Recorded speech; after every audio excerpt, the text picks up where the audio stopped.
फुरफुरी नगर के विचित्र शहर में अविभाज्य जोड़ी मोटू और पतलू ने खुद को एक और रोमांचक साहसिक कार्य में पाया।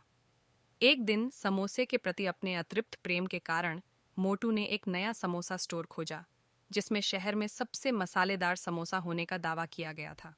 चुनौती का विरोध करने में असमर्थ मोटू ने अपनी मसाला सहनशीलता साबित करने का फैसला किया और एक प्लेट का ऑर्डर दिया। जैसे ही मोटू ने तीखा समोसा खाया, मसाले का स्तर उसकी उम्मीदों से परे साबित हुआ। परिणाम? मोटू, जो आमतौर पर अपने शांत स्वभाव के लिए जाना जाता है, अचानक एक मानव ज्वालामुखी में बदल गया, जिससे हर सांस के साथ धुआं और आग निकल रही थी। पतलू, जो हमेशा तर्क की आवाज था, ने अपने दोस्त को ठंडा करने के लिए विभिन्न हास्यप्रद तरीकों की कोशिश की। पानी की नली, बर्फ स्नान और यहाँ तक कि एक प्रशंसक ब्रिगेड, लेकिन कुछ भी काम नहीं आया।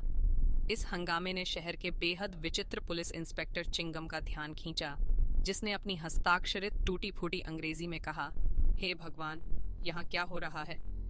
मदद करने के प्रयास में चिंगम ने अनजाने में मोटू पर पानी की नली से छिड़काव कर दिया, जिससे फुरफुरी नगर के मध्य में पानी को लेकर अराजक लड़ाई छिड़ गई।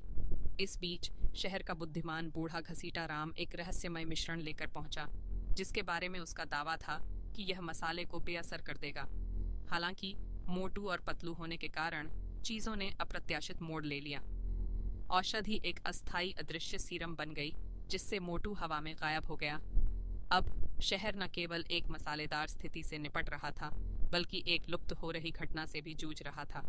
अराजकता के बीच विलक्षण आविष्कारक टॉ झटका और उनके गैजेट से लैस सहायक घसीटा राम एक मारक खोजने के लिए संघर्ष कर रहे थे।